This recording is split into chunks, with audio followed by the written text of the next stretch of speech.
we've talked about morning routines, and we went and shot a podcast in Houston, and I caught him doing his morning, kind of jumping in the pool, doing his cold plunge in the morning. I got to get in the water in the morning. Yeah. We're big water people, so that's a big part of our life. Do you get in the water every day? Yeah. Every day? Every day. Nice. Even in the cold. Yeah. Even in the cold. Yeah. I don't have a cold plunge yet. But in the wintertime, it's like a year or two ago, I just said, I'm going to get in every day, no matter what. Yeah. Yeah. But it's something about like in the morning, it's just like cleansing. Yeah. Like going like back to what you're saying about like, just people who are just in the, the workforce. I guess you were talking about like economics. Yeah. You're talking about people. I've at Onnit, we have like a few cold plunges. Yeah. And like the amount of times I've been told by people who are just, they're not necessarily in the fitness world. They're just like, just working on their own fitness is what I'm trying to say. They're not like there to like impress anyone, I would say, or they're not influencers. But the amount of people that like come to me and they're like, I've replaced like cold plunging, or I've replaced coffee with cold plunging. Yeah, no lie. I believe it's crazy. Yeah, it's awesome. So I'm struggling right now because I don't have it in my life, and we're like, okay, now we've got to get one. Last year I bought one of those barrels, and then you filled it with ice, and it was shitty. I couldn't, like the amount of ice you just had to put in there was it was a lot. A few years ago we were doing that. We had a one of those like troughs, like a cattle, like those big plastic. I remember seeing a video. Cattle trough, and we'd go down to the store and buy ice and throw it in there, and then we graduated to. I bought a chest freezer, like big enough. I remember seeing that. Big enough that you could get in it, and there's this like DIY chest freezer that you could put water in and rig a timer up to it, so the freezer would come on and then go off in a way that would keep the temperature of the water around like 35 to 40 degrees. Yeah, and that was painful. Oh hell, it's painful. But the problem with that is you had to keep chlorine in it because the water would get nasty, and so it's what's interesting about the cold plunge, and we've got Brooklyn here today, and we're gonna let you do a formal intro, but we're gonna talk probably a lot about fitness. Good, and I'm ready for it. But I think there's some tie back to a lot of the stuff. And this is what I'm interested in, and not to totally preempt the whole conversation, but. With mental toughness and dealing with tough situations and stress, and Brooklyn's got a pretty interesting background with that, which I want to ask. But we're talking about cold plunges. Is it how much of it is mental? I'm curious, both of you, because you see it as a business day to day, and you do it yourself. Like, how much of it is mental, and how much of it is there's a physiological effect of, like you said, it replaces coffee. Like, what does it do for you? I from my own experience, I think if we're just talking about, I think exercise in general, right? It's all about mental, and you could even put a trajectory on time.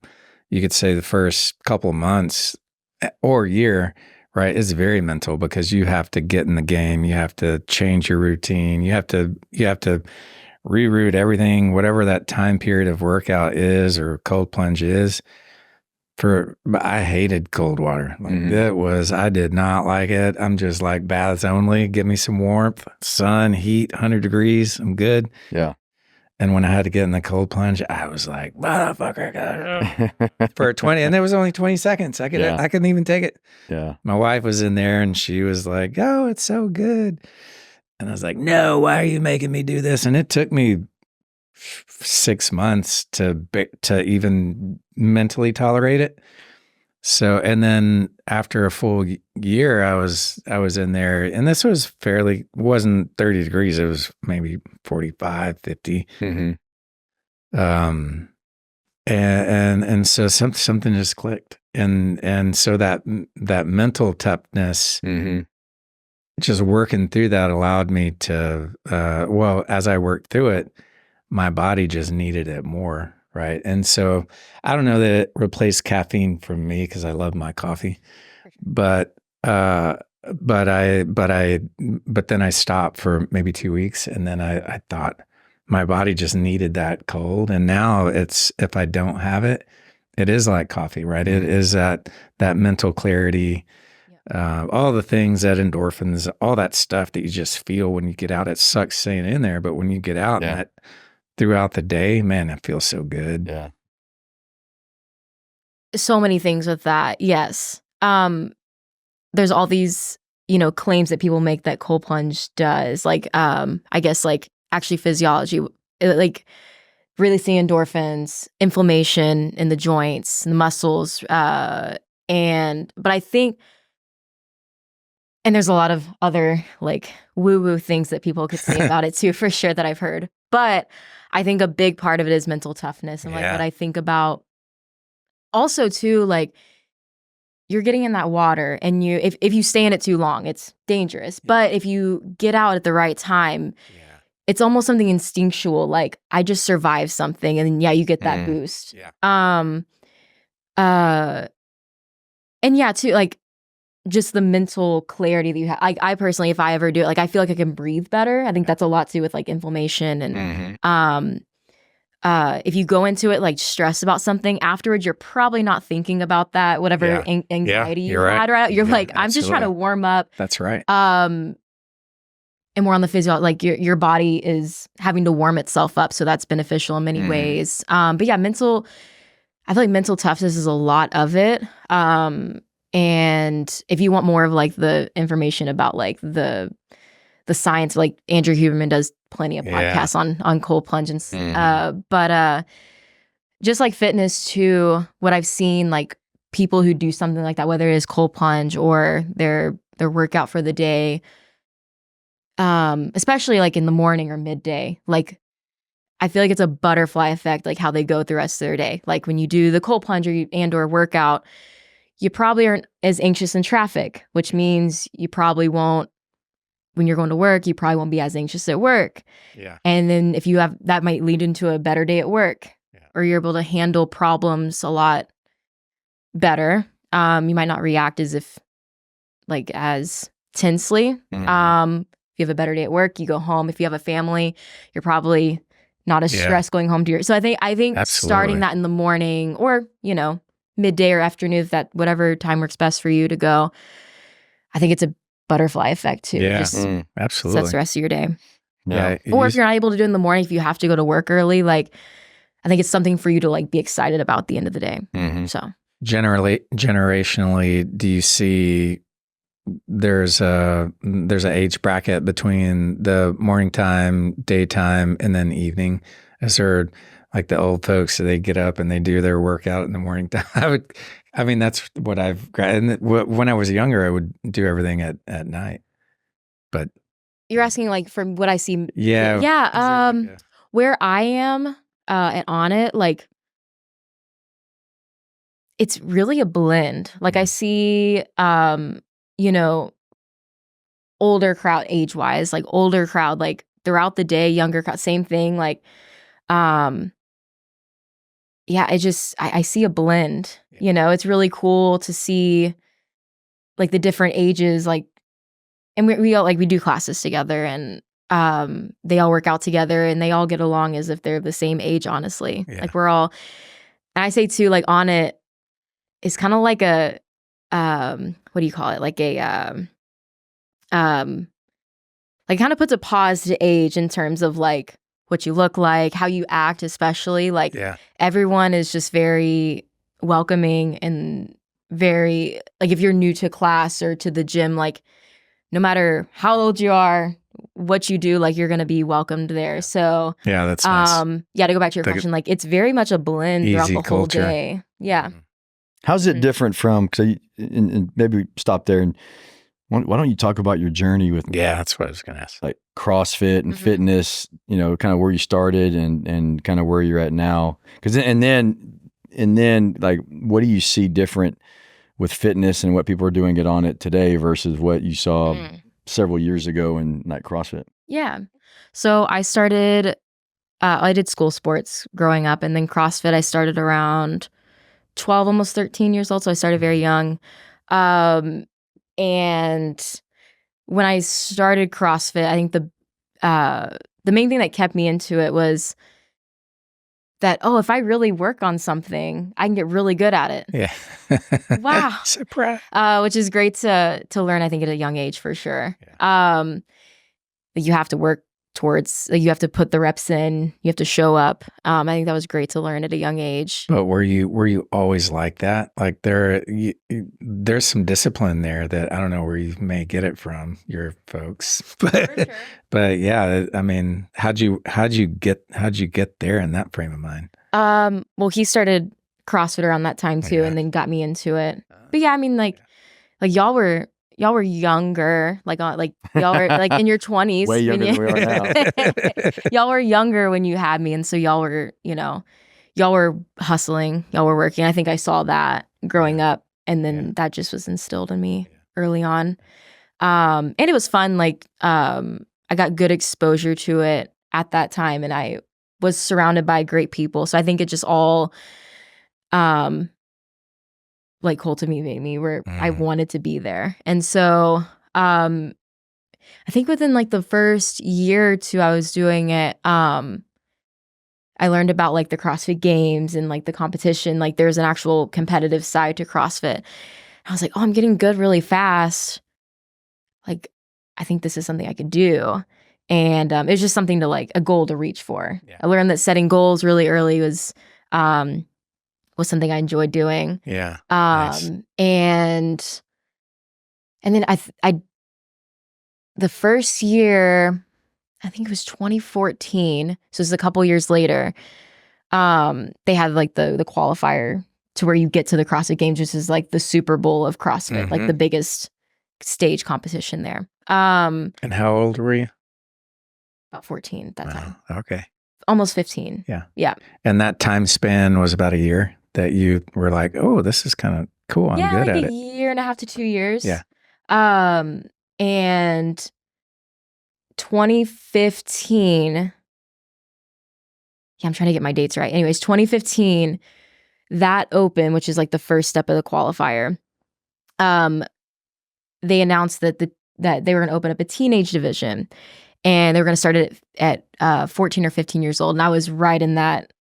And so I went through the whole qualifier, and they announced, and then where I was on the leaderboard, I found out that I qualified for the games. And at that point, the qualifications look a lot different than they do now. And it evolved over time. But got my first invitation to the games, qualifying for that. And then I competed at the CrossFit Games for 2015, 2016, 2017. Wow. And yeah, that was my because I'm not too familiar with what that means, but what's involved whenever you compete? What does that mean? What do you do? Yeah, so to qualify for it, you have to go through a process before they invite you to the main event, the games. Well, it's so different now, but at that time, you would have one workout a week. You would post a video of you doing the workout with a time stamp on the bottom. You'd have a judge counting for you, and they would release a specific workout that you had to do. Oh. It could be anything. Wow. It was a surprise. Ooh. So they released a workout, and you did it, and you uploaded your score with the video, and then they would rank you throughout I think it was at that time it was 5 weeks, I think. Mm-hmm. Yeah, it's so different now. So I'm trying to remember. How many people were competing nationwide, worldwide? Oh, really? The first year was smaller. I would say teenage. Oh my gosh, I don't even remember. Only a couple hundred, I would say. Couple hundred. Couple hundred. All over the world, though. Mm-hmm. And then, of course, like I said, that was the first year they opened up the teenage, and then you can imagine the next couple years. Second year there was thousands. Yeah, really? Yeah. It grew so fast, and then so yeah, 3 years of games qualifier, and then 2018, I moved programs, moved coaches, moved gyms at that point. And I was starting to feel a little bit of that burnout. Okay, I trained a certain way, almost, if not 7 days a week, just training. Yeah. How many times a day? If I was in school, I would try to fit a workout in right before school.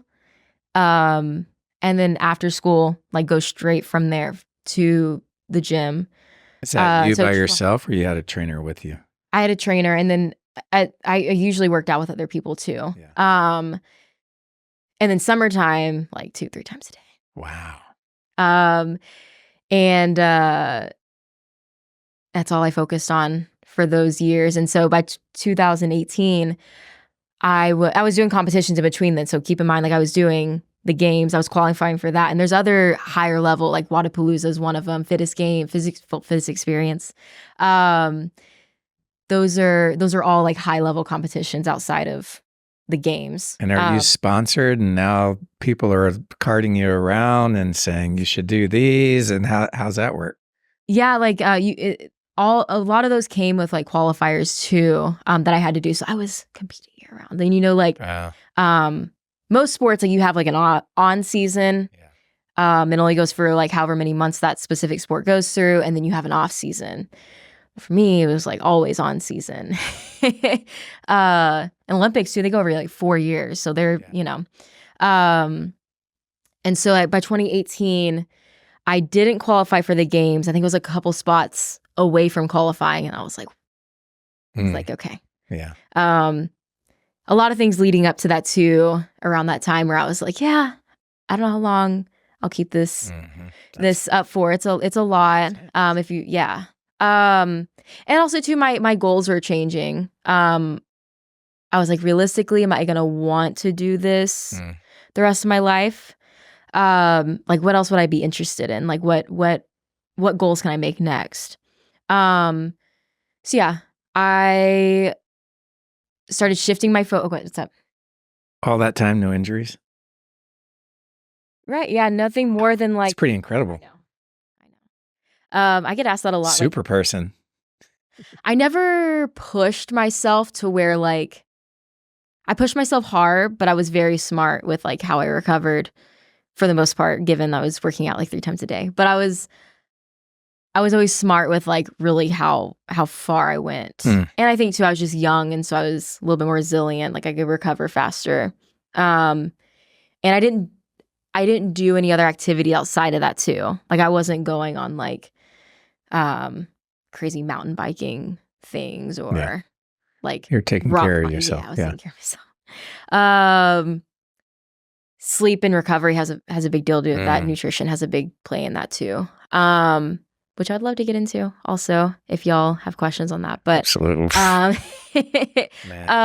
need a one-on-one. I know more so about that now than ever and see the effects of that. And then so switched gears around 2018. I was like, I'm gonna go to college. And I started pursuing nursing. And so 2019, I moved to Colorado for a year and started my nursing degree there, did all my prereqs and loved Colorado. It was nice. And then 2020 came and we all know that story. Yeah. And at that time, like I didn't know anyone there besides like the roommates that I had. The college I was at shut down and they were like, you got to leave your dorm. And I was like, well, what am I going to do here? So I moved back to Austin. And then I was still doing like online school for nursing. And at the same time too, I was, still working out. That's at that point too, I was like writing my own workouts. I wasn't following any coach necessarily. I'm trying to think, at that point I was writing my own workouts. I was experimenting with different types of training, different movements, all in the garage, the very limited equipment. Yeah. And then I'm trying to make sure I get my years right. So 2021, early 2021, joined a CrossFit gym, Streamline, and started working out there. And following this, I'll go back. following this too, like people have always told me like, oh, you'd be a great coach. And that is so funny. I was like, no, I don't want to coach. Even when I was competing, people were like, you would be a great coach. I'm like, no, I don't want to. Yeah. And so we'll fast forward back to that in a second too. But in the time period where you were interested in nursing, going to school, did you kind of stop working out, or were you always working out? I was always working out. Yeah, I always kept that. Like the style of training and the intensity changed a lot, varied. But no, I always worked out. Yeah. And then while I was at Streamline working out there, I was still going to school like part-time online for nursing. I got a job as a nurse's assistant at Del Seaton off Red River. And I was a nurse assistant in the ICU. So this is where like my perspectives had changed a lot. And this is where I started getting interested in like actually coaching and pursuing that side of fitness. So I was always on the competitive side, and then I shifted to where I'm on the coaching side. In the ICU, you see a lot of people in very unfortunate situations. I saw a lot of like things that just like out of people's control, like gunshot wounds, car accidents, freak accidents. But I also saw a lot of people who just unfortunately did not take care of themselves, and they ended up having to either get a surgery that because of it, and they ended up in the ICU, or they just like were just so sick coming off like and had to be hospitalized in that state. And so yeah, I saw it all there. At that same time, I actually I was working night shift too, mind you. I was working night shift. And then I was also coaching a few classes at Streamline. So they were like, hey, you'd be really good. And I was like, I was working in the hospital. I was like, okay. I was coaching group at that time, group classes.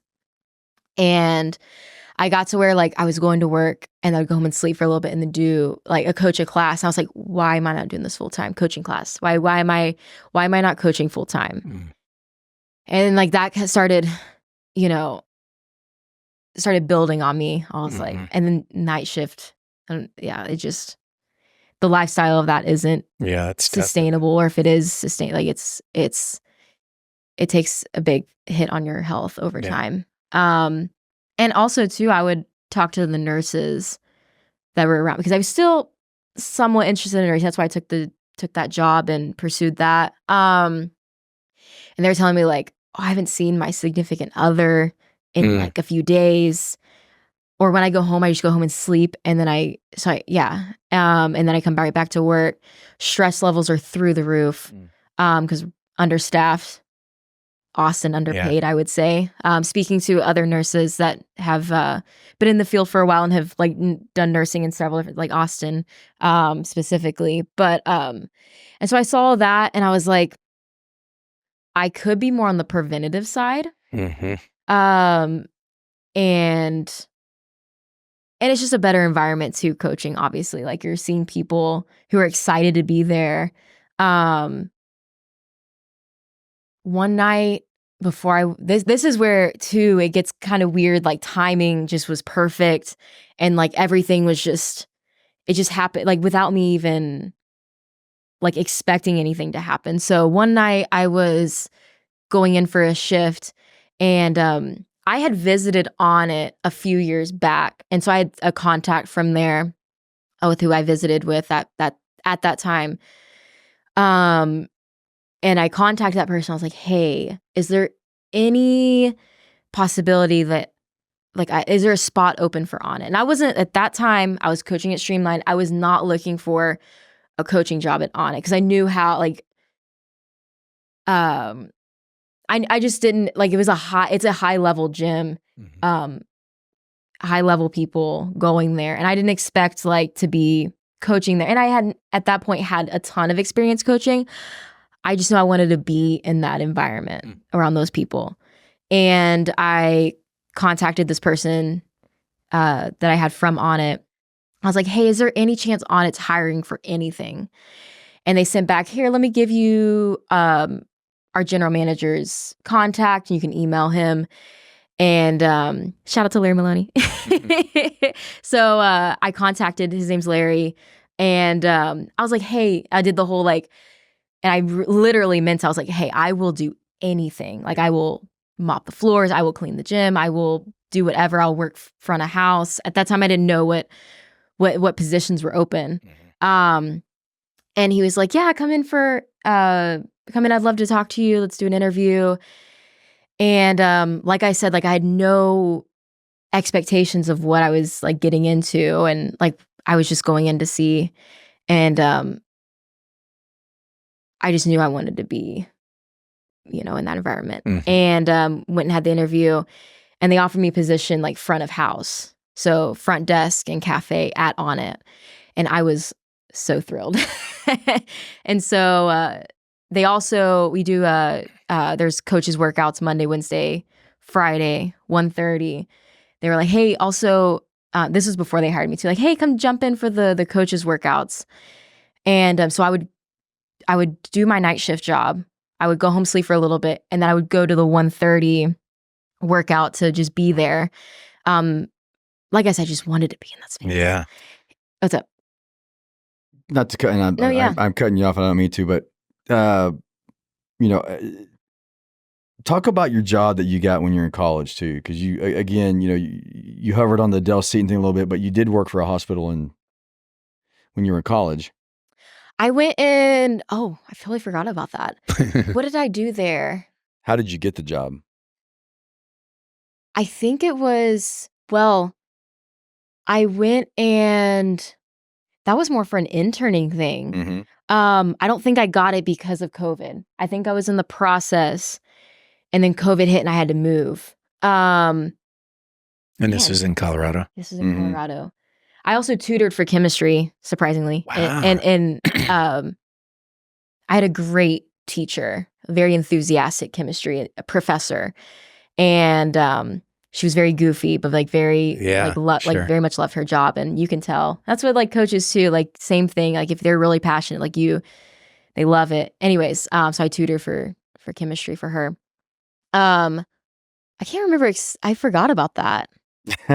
Actually, there's so many things have happened, but I remember you wanted to get a job at a hospital there. Yeah. And you started reaching out to the CEO of the hospital, and you ended up getting a meeting with the so that's how I got the hospital job here. Actually, I did the same thing. I totally forgot about that. So many things have happened within the last few years, but yes, that's how I got this position too when I was working in the ICU. Yeah. That one I believe was like an interning position. This one, like when I moved to Austin and I got this position at Del Seton, that was an actual like feet on the ground. You're working. But you found out who the main person was. Yeah. Did you discover that process on your own, or did you have somebody talking you through it? Yeah, for I'm sure. going to bring that up. The reason I bring that up is there's an interesting thread kind of throughout. Yeah. And jumping to the punchline, it's about, going after what you want. And not being afraid to ask for what you want. Yeah. And, I think she's got a lot of good examples of that. Yeah. Yeah, for sure. Yeah. Exactly how I ended up with Onnit too, I guess. So yeah, got the job at Onnit, front of house. And they said there's a process to, like, obviously I wanted to become a coach at Onnit, but I wasn't like forcing my way through. I was doing like the things I needed to do because they have a process of becoming on as a coach. And I respected that, and I did whatever I needed to do. Got really close with like the people there, like the other coaches, asked questions, followed up with like what they did, their advice. And then within the process is a little different now. Time frame's a little different now, but within 6 months of me or 6 to 8 months, roughly, almost a year, I got my first class at Onnit. 6 a.m. Shout out to my 6 a.m. crew, still with them, and that was my first coaching position at Onnit. 6 a.m. Monday, Wednesday, Friday. At that time, that was the first group that would show up in the mornings. Now recently we opened up a 5 a.m. Shout out to the 5 a.m. That's my crew. The dedicated crew. There we go. That's right. But yeah, and I still do, but I take that very seriously. Like, these people are waking up for the sunrise. They probably don't want to wake up at that time because it's just hard, mental toughness. But they show up and they expect me to be there, and so I have to be there. And I wouldn't want to, be any less. Like, they're amazing people in their own ways, not just in fitness, but like what they pursue outside of that, business-wise, career-wise. They've supported me from the very beginning. They challenge me. They keep me in check too. As much as I keep them in check, they keep me in check. And so, yeah, that was my first position. And then, and then I picked up, a few months later, I picked up my 7 a.m. class. And they're just as great. Morning crew, same thing. Like, I got to be there for them. I found that those crews they start ending up being little families. Oh, yeah. Right. The good friends, like, that's pretty awesome. And then you just show up for each other. Exactly. But are the personalities different between the 5 and the 7 and what, the other times throughout the day? I would say the more, whenever I coach like an afternoon class, you got to know that, like, these people are probably coming home from work. Yeah. A little drained. Yeah. And it is a different, like, thing you got to pay, like, reading the room, you got to pay attention to. They still get after it. Like, don't get me wrong. Like, everyone at Onnit is hustling. They're there for a reason. They don't come for an easy workout. Yeah. They are definitely there to be challenged in every way. But I would say, like, you just got to keep in mind how playing with, like, the thing as a coach is, like, playing with energy levels too, not only with music, but with the tone of voice, how fast you're talking, how you're connecting with people, when to be super serious and, like, when to just, like, kind of go with the flow, like, a lot of that plays a role. Do they teach you some of those skill sets, or is that something just naturally that you figured out? So, yes and no. I feel like every coach at Onnit has their own, way of doing things, but Onnit Gym as a whole, has a culture. I don't mean that to sound culty, because it's not, but Onnit has, like, that reputation of, we work hard, but we also play hard. Yeah. Like, what was your original question? I feel like I'm kind of going. Oh, maybe. Was it about that? Style, or like, if they teach how did you learn that? Yeah. So Onnit has always had that reputation, like, work hard, play hard. They have, like, their whole foundations, their whole academy, coaching through movements. You get, like, although it is very diverse, unity and diversity is one of our pillars at Onnit, and you get a lot of diverse people there for different reasons, and at the same time for the same reasons, like for health and longevity. I'm trying to think of how, like, yes, they do teach you the ways of Onnit, but they don't, like, it is very non-dogmatic. Like, you don't have to follow a specific script. Like, I know some gyms you have to, like, follow a script through the whole session. You have to play this type of music. You have to say these specific things. There are guidelines with Onnit and that you have to color within, but there is at the same time a lot of room for to express yourself and to be your own coach. And that's why I tell people too when they come in is like, hey, like, I might not be the best fit for you. Like, definitely try my classes. See if you like my coaching style. Like, coaches cue different things.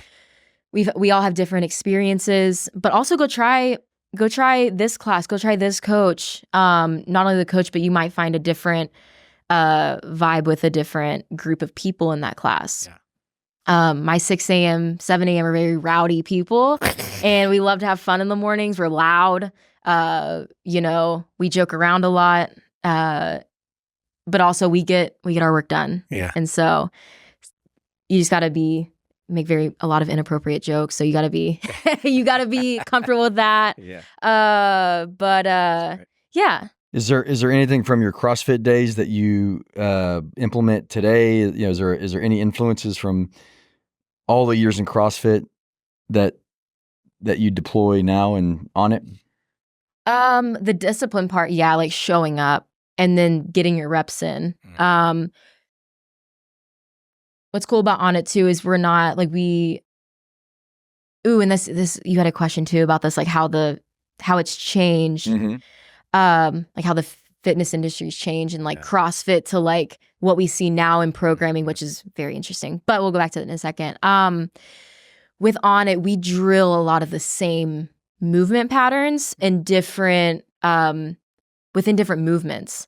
Like we'll do several different types of movements, but cueing the same thing, like a row, for example. Like if you're doing like a 3-point row, like I cue a lot of the same things for that as if I was standing up and doing a pull, like a row with a cable or with a barbell. So we drill a lot of the same things, and I think the people that show up consistently can reap the benefits of that. What also is similar is like how quick you need to adapt, like specific on the coaching side, not just for like the athletes in the class, but like there's a lot of unknown, like in the middle of the workout, I might have to change a couple things because like, oh, like this isn't, like the workout's just not flowing. Like the people are kind of clashing on this specific movement. And so I need to like break them up, or maybe I need to like completely like stop everyone and be like, okay, let's go over this again. Like maybe we need to cue it a little differently. And we need to, so yeah, there's a lot of, we also have people doing open gym around us. So managing space is a big thing. Making sure everyone's got a spot to work out and we're not like colliding. And so, yeah, I would say like showing up, discipline, getting your reps in, hitting the same things consistently until you get better and then progress from there. And then I would also say like at the same time, being able to adapt are things I learned from CrossFit that I apply now. Did you, one other thing I was going to ask you about too is you did a thing called Seal Fit. Oh yeah. Do you remember that? And oh yeah. Is there anything, do you want to talk about what you did there? And then what was your takeaway from that? And is there anything from that any tools from that you use today? One thing that I remember. What is saying, it? Well, Seal Fit, the one they had a couple of different ones. The one I did was 12 hours overnight. It was like a clip, a very small clip of a Hell Week, I think, right? Hell Week is what it's called. Basic training for military. And like they ran you through, I don't even remember most of it. I like kind of blanked. It was just so like you had to like, you were wet the entire time. Like they hose you down, rolling around in sand, moving objects around. You're getting yelled at the entire time. I think you had to go underwater like to get through obstacles. You also had to think on the fly. Like they had you solving problems while you were. That's a big thing too. Is that's like interesting. Under chaos, like can you think straight? You have to calm. Yeah. Mental awareness. Yeah, for sure. I guess that's my big takeaway from that. Also, I remember one of the instructors saying it's better to keep up than to catch up. I think that's a big thing too. Yeah. Huh. Like falling behind is harder. Like if you have to catch up than if you just kind of stay with the group. I think about that a lot, actually. Yeah. What I had a question about. You talked about a lot of your goals that you set and you achieve. In your classes, how do you speak with each? Because I imagine you have a following right now. People are like, I want to take Brooklyn's class. Do you work with individuals about their goals? Since it's a class, do you get to like push those people and say, okay, you're going to make this goal in 6 months or 3 months or 1 year? Yes. So I do offer personal training, but within the classes too, it helps that we call it like a small group personal training class. And that's where like the classes are a little bit longer too, range from like 75 to like 90 minutes almost. Yeah. And within that class, like you build relationships with each of the members. Like being there now, as long as I have like, I know what to look out for each person, unless they're new, of course. And that's something I have to like learn about too. But the people who are consistent, they're like, I know what to look out for. I know how to cue specific people now within a class setting. I've also have gotten like personal training clients from class too. Like I see someone and obviously I really care about like them getting better. And in a class setting is not always a great setting to sit down and really work with someone one-on-one. And that's where like, I'm like, hey, let's spend some time outside of class to like really drill this in, or even if someone is like moving really well in class, like that's something too, like, well, what else? What's next? Yeah. And that's where you can challenge them in that way. And if they need extra help on the side, like I'm always there to offer it. Sometimes after class, like if I don't have to jump to another session right after, like I love spending time with like the members and answering any questions they have. So yeah. Do you have to almost choreograph the individuals in that class? Like if there's someone way over here and then there's someone way over here, do you have to like boot the one way over here out so it doesn't bring down the rest of them? Or you just probably, you're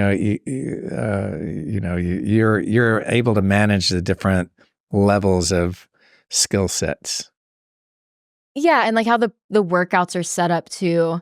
Like we go over the workouts together. I demo everything, go over specific cues ahead of time. And then there, like how Onnit is set up and how the workouts are set up and structured. Like people kind of just go off and start the workout on their own. And then I'm just kind of facilitating and watching and going around the room and helping. So yeah, like that's what I have to be in my game about too. It's just like making sure I'm watching multiple people within that time frame and going up and queuing. Yeah, there's a lot of leadership parallels with running a business. Yeah, with that's right. Yeah, if it's a microcosm of a small class that you're doing vision setting for. You're meeting people where they're at. It's kind of what I was getting at. Yeah, I heard you starting to go down that road. And it's interesting, right? It's a lot of the same things with. You have to manage a culture, and you have to meet people where they are. I mean, if they're just starting out, or if somebody's really kicking ass. Yeah, you got to hold them accountable. That's right. Right, you're pushing them, different levels, you're reminding them what the goal is, and you're stepping in once in a while, saying, "Hey, maybe you ought to think about something a different way, so we can." Yeah. And then I would imagine sometimes you've got somebody that's just not a good fit, right? Have you ever experienced that with? You've got somebody in the class that's like, man, this person bad apple, boot them out of the class because it's bringing everybody else down. The only time I would say it's mostly like how they're treating other people. Like I've had people. So like I said, unity, diversity, like that's a big pillar here on it. We have 5 of them. But that's a big one there within my class is like, and that's where like I work with so many different people and I love that so much. Because it helps me understand people better too. And it just fine tunes my skill to just work with even more people. Like, cause you have to, maybe talk to them differently and make sure they understand it depending on like what their background is and how they take advice and guidance. Anyways, I totally lost track. I went down that rabbit hole. Yeah, there's one person that yes. The only time I would say, hey, you're probably not a good fit is if they're disrespectful to like the people around. Like that's what like I said, you can have your own goals and you can be maybe quieter than other people and just be like doing your own thing. Like I will still support you. I will still give you the same attention that I give everyone. Like you don't have to be like other people in that class. But when someone's more of like a negative, like just outwardly negative in the class. And that's why I would say, hey, you're probably not a great fit because we're trying to cultivate. It's not a good culture fit. Right, exactly. Yeah. That's the only time I would say, like, if I was to have to go up to someone, but I'm big on first, like, talking with people first. Like, I'm not going to just be like, hey, get out. Like, I try to understand. That's a big thing I've had to learn too, is like, I have to meet, like you said, meet someone where they're at and understand what's going on with them. Because it could be something like, hey, something's going on at home and they're just reacting here. Yeah. Or something's going on at work and they're just reacting here. So if I can understand that and do my best to, support them and maybe see if we can help them as much as we can, but if it's just someone is just persistently, then yeah. That's pretty insightful. We don't want to mess up the flow that we have. And I want everyone to join my class, but just be there and support each other. And yeah. So I know you're in nutrition. You want to talk a little bit about that. What do you do? So I imagine there's people with just natural ability that come in firing, but they're not taking care of themselves. Maybe they're not eating right. Maybe they're partying. I don't know what, but they're not taking care of themselves. Do you feel the need to pull them aside? It's like, hey, dude, like you could get to this level if you do these other things that I could help you with. How do you approach that? And that's where, like what I said, like when I see someone doing really well in a class, I'm like, hey, what's next? Yeah. Or like, hey, how's this area? And I speak openly too about making sure all aspects of your life are optimized, not just your fitness, but also nutrition plays a big role in that. So that's what I would do if I saw someone like really crushing it. But then I realize, hey, like if your nutrition isn't meeting that, like how long are you going to be able to sustain that for? So going back to longevity as well. How do you so it's an obvious move because, in terms of your class and your workout, but what do you say? Well, you could reach this other level, but are you eating Whataburger every day? Like, how do you find out about what their nutrition is? Just ask them. Yeah. Yeah. Or they'll just be open about it. Like a lot of people share without me even asking. They'll just share what's going on with them. Yeah. And that's where I can like pick it apart a little bit more, ask more questions. But I'm big at like just talking to people, like asking about them. Like I said, I love understanding people more.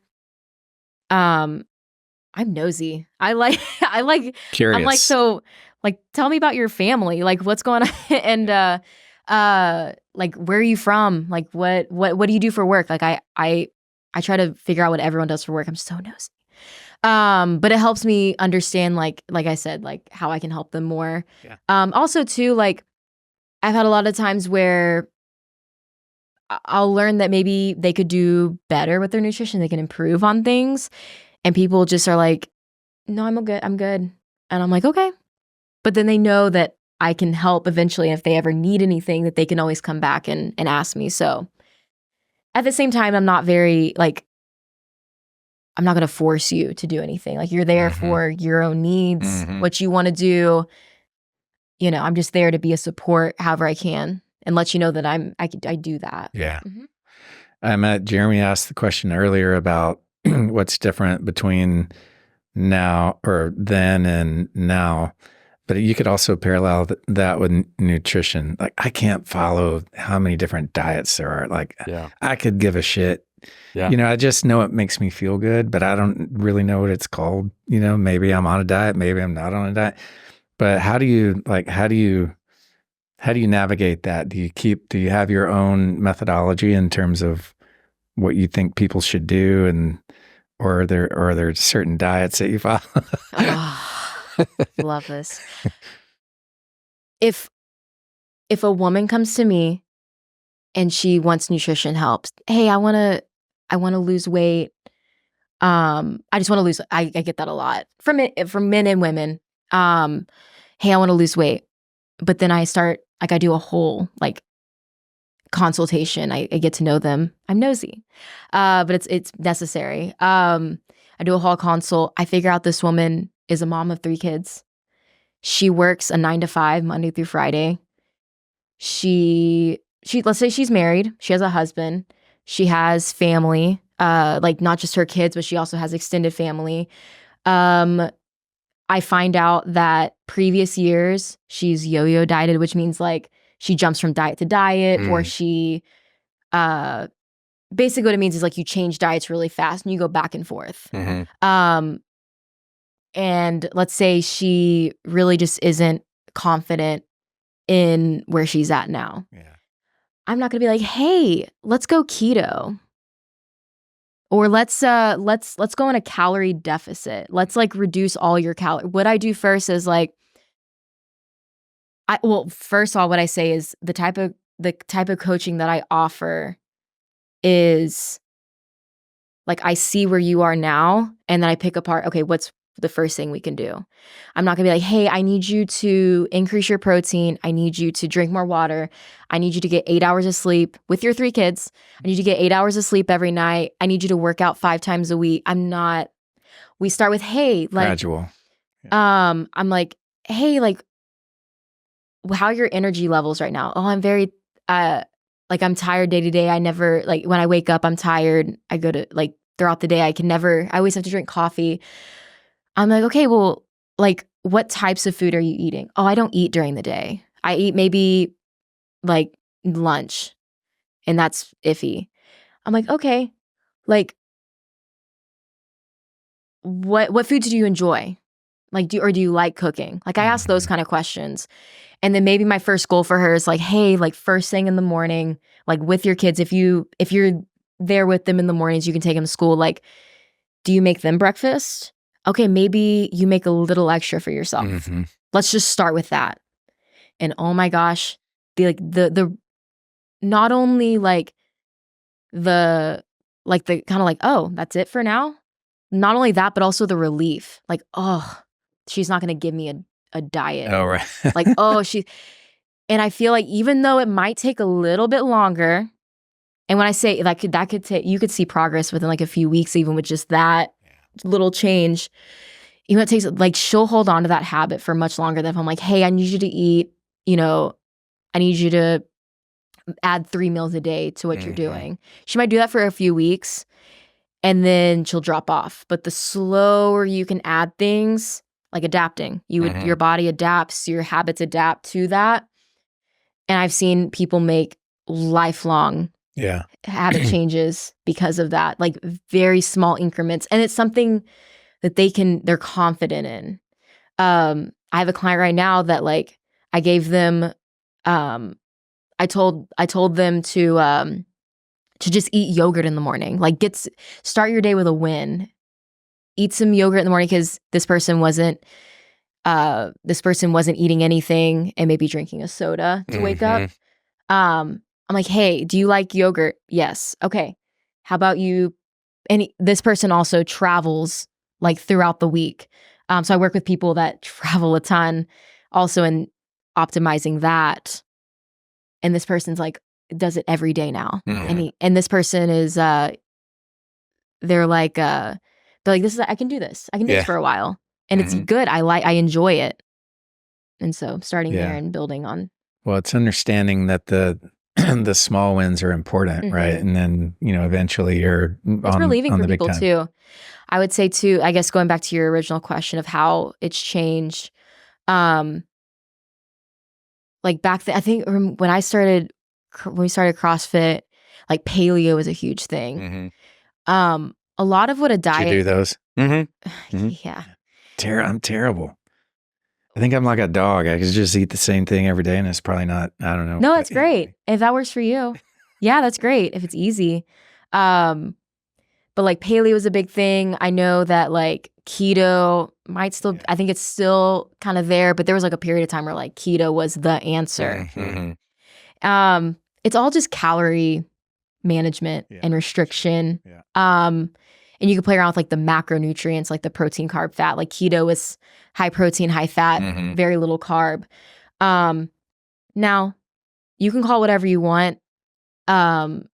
It's a calorie restriction or calorie management, I guess you could say macro management, macronutrient management. but like, does it work for you? And I think that's a big thing that's changed and gotten a little bit more to the surface with fitness is like, does this work for you? No, then maybe we don't do that despite like this influencer saying this is the answer. Right. And that's why I have to like tell people and remind them often is like, well, does this work for you? Is this sustainable, like long term?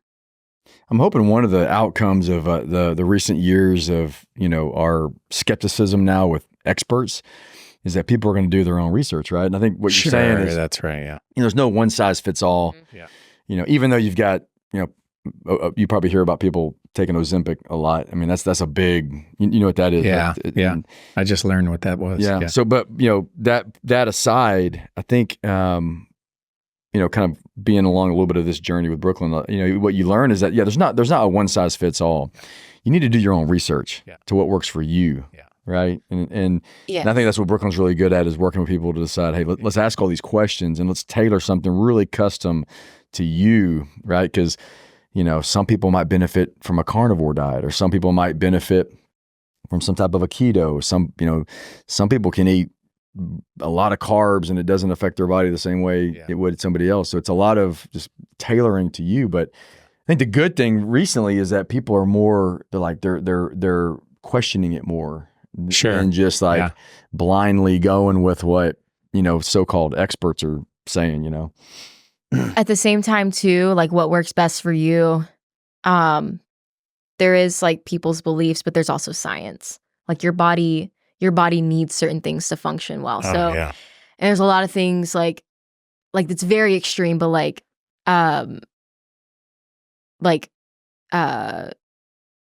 people fast. I'm like really careful because I'm like in this world, but like people say fasting is the answer. Yeah, maybe for you, but is it sustainable long term? Like your body needs food. Yeah. People, and going back to Ozempic too, like Ozempic is meant for people who are obese. It should be prescribed by a doctor, a good doctor that at the same time too, like I'm careful.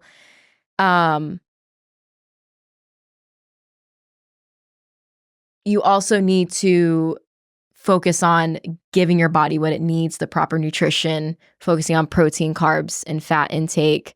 And you can play around with like carnivore because I know a lot of people have seen success from that. But just definitely do what your body needs. And the thing with Ozempic too, like I said, make sure like you actually need it. Like that's crazy. Have it prescribed by a doctor. A lot of a big difference too that I've seen. It's still an issue. It's still things that we're working through, but like the messaging to women in the fitness industry has definitely evolved. If the the 90s, early 2000s, I'm sure like before then too, of course. Like the ideal women's body image has definitely changed. Like in the late 90s, early 2000s, it was like the thin model. Yeah. And then now it's kind of morphed into like women want to have muscle and they feel better. That's cool. Yeah. They have more energy. You need like you said, you can't fight science. Like your body works better with muscle mass, better metabolism, better energy levels, hormone production. Like you can't argue that. Yeah. Do you still get women wanting to come in and be really skinny? I mean, how do you have that? And if you do, how do you change mindsets around that? Yeah. So you got to be careful with how you talk about, because like I said, like, sometimes I don't know where they're coming from. You got to be careful with how you word things. So if someone came to me and they're like, I get this a lot too, like, oh, I want to lose weight. One of the things at Onnit too, we're fortunate to have what we call an in-body scanner. If you've heard like the DEXA scan, like it just takes different measurements of your body composition, fat, muscle mass, skeletal muscle mass, hydration, body fat percentage. It takes your basal metabolic rate, so how much how many calories you burn at rest. It takes a bunch of measurements and it prints it out for you. So when I start a consult, and if it's at Onnit, I'll have them do the in-body scan. And yeah, let's say they came to me before that body scan, like, hey, I want to lose weight. We do the body scan. And I don't go through every specific metric on there because it's a lot. If you've ever seen the page, it's a lot. I go through like the main ones that I typically look at just instantly. And if they have any more questions about the other ones, I go through it. But people would like take it and they're like, like, what is that? It's like, so it's a lot. And a lot of people don't care to know all of that. So I focus on like the basic ones I think everyone should know about. Skeletal muscle mass is one of them. Of course, like percent body fat. Basal metabolic rate. So if I said, like, I want you to lay down on your bed and just do nothing, I just need you to breathe and live. That's the amount of calories you're burning. It gives you that. And then I go over visceral fat too, like the fat around your organs. So those are the main ones. So let's say, yeah, someone comes to me, oh, I want to lose weight. I look at their body fat percentage, let's say, and it's above average for their gender, their height, their age. Let's say it's above average there, and then skeletal muscle mass is below average. I don't talk about first like their body fat percentage. I'm like, hey, like let's look at getting your skeletal muscle mass raised. And how do you do that? Like proper nutrition, strength training, if done correctly. And they're like, but I want to lose weight. I'm like, well, muscle is expensive tissue. The more muscle you have, the faster your metabolism is, the faster you can burn through, fat that you have. So what I tend to see sometimes too, or actually most of the time is, let's say someone comes to me, they're 130 pounds. Over the course of training or nutrition and or both, I see their skeletal muscle mass rise, body fat lower, but their body weight never changes. Yeah, that's right. And you'd be surprised like how different these people look. Yeah. Like you take a 130 pound person who's higher fat percentage versus a 130 pound person who's higher muscle mass. They look completely different. And feel better. Yeah. And so like you kind of change that automatically to like, a lot of people say they want to get toned. I'm like, you have to build muscle for that. Yeah. And that's like going back to like the change in like messaging to women is like why they want more muscle is because not because they just look good, because they feel better. Their body is they're actually working with their body and their metabolism rather than against it. There's still like messaging out there. Like, I don't know the stats on like what population takes it more, like men or women, but I know women, there are women out there, I'm going off on a limb, I'm sure that they take Ozempic just to lose weight, but they're losing muscle mass too, which is helpful for Well, people want the quick answer. Oh yeah, they don't want to work. A lot of what for you're talking it. about too is just That's having right. patience and having more of a long-term viewpoint of something that's really important, right? But I think people want the quick answer. They want to take the pill and solve the thing. That's right. Immediately, and that's most of the time not the healthiest option. That's the biggest thing I have to like promote to people too, and keep reminding them on is it's going to take time. If you want long-term results, see, I've had endless people come to me and then they drop off after a couple months, and just because and maybe that's like what I've gotten better at too is how to like keep reminding them and like different things to say. But sometimes like you say all the things and people still it might take them longer to like really figure out that they need to take time on this, and that the longer they take on it, the longer the results last most of the time. Yeah. It's something that I'm always getting better at too, of how I'm going to use the word sell, how I can sell that to people. So yeah. Cool. Yeah. It takes time.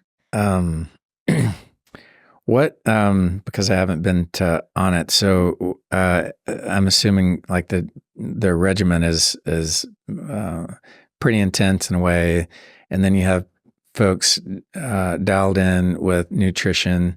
What about body maintenance? Like, how do you talk through body maintenance? Like we were talking about cold plunges, or maybe they get massage, or maybe they do some other things. How do you loop that in as well? Yeah. So on it, we promote like the quote of On is, or like the main I guess saying is total human optimization. So we don't only look at fitness.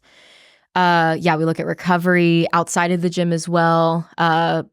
Networking, like connection with people. We have a cafe that offers like whole food, like smoothies and toast or whatever, and whatever else, smoothies, toast, like grab and go item, like bars that they can take to the go. Like we offer that front and center at Onnit. When you walk in, like the front desk person is greeting you, you get that positive interaction there. You're assisted as needed. You're encouraged as you go through the door, and then you're optimizing your fitness. We now have a chiropractor and physical therapist, like top-notch chiropractor and physical therapist at Onnit that they use that space to work out of. Cannot recommend them enough. They are wizards at what they do. I send a lot of like people who need them, like I send them to those people first. So we promote them. And we all really work as like a network. Like we ask each other questions, we support each other. Even when the coaches, like we all support each other. And then outside of the gym, we do really well at like meeting up. Like we do like little social events. Fitness or not, like sometimes we just go out to eat with each other, checking in with each other. And so, it's not only the fitness side of it, it's the communal and then the recovery. We offer recovery classes at Onnit. We offer classes specific to certain like movement patterns, pieces of equipment around the gym. So we offer a lot of. Well, what you're saying is so vital, no matter how old you are.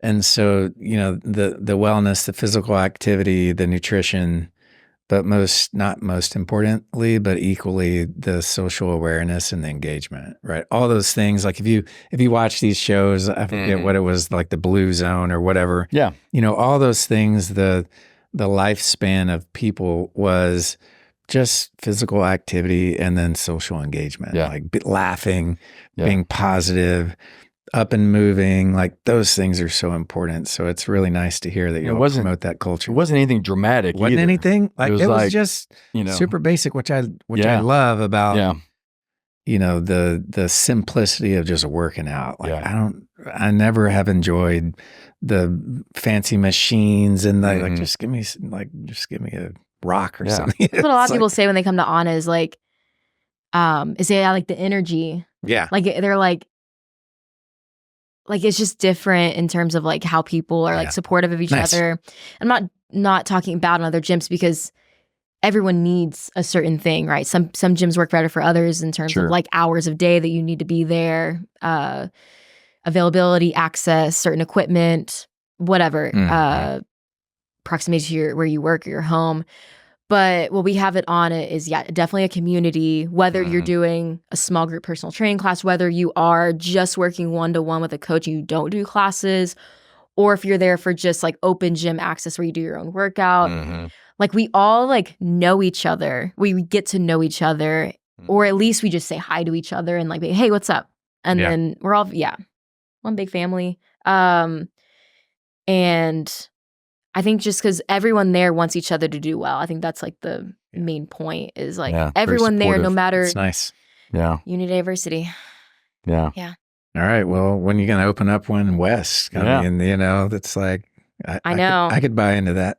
Yeah. Yeah. We'll see. It's a. Anything you want to leave us with? We've kind of reached our. Sure did. It's going by fast. Oh, wow. Anything you want to leave us with? Any words of wisdom for us old people? Yeah. For everyone. Investing in your health is the best thing you can do. I know up front, this is not being me being salesy at all. like the price tag, you have to pay money to go to a gym or to have a coach or to buy, buy foods, buy things that are good. Mhm. But just know, like, investing in your health is one of the most important things you could do, no matter what age you are, even if you're younger, because you'll be happy that you did if you are sitting in the hospital bed. And it's better to do that early than sitting in a hospital bed regretting that you did it. Yeah. So yes, it may be a little bit extra money, but I really encourage people to prioritize that, because you don't want to have to regret that later on in life or in the moment too, no matter how old you are. So definitely invest in your health, whatever that looks like for you. There's not one right way, not one size fits all. Do what you enjoy. And Very good. Yeah. Good words. Yeah, good to deal. wrap up. Yeah, that sounds great. All right.